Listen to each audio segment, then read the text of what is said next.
నుంచి శ్రీకాకుళం వరకు వెళ్ళాను. నేను చిత్తూరుకి వెళ్ళాను. అంగళ్ళ దగ్గర నేను ఎన్ఎస్జీ ప్రొటెక్టివ్ వీళ్ళందరూ ఉంటారు, వాళ్ళందరూ ఉన్నారు. దారిగాచి నా మీదనే దాడి చేయడానికి వచ్చారు.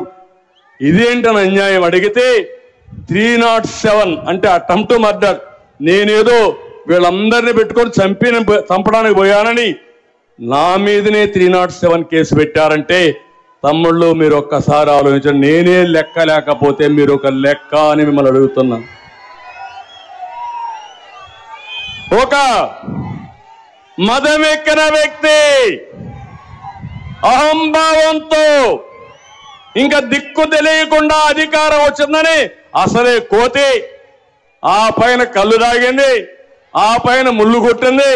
ఇంకా చూడు దాని కథ ఆడతాది.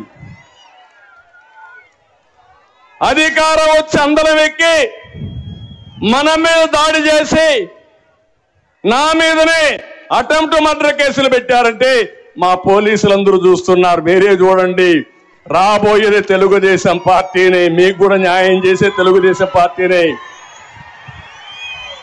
వస్తా.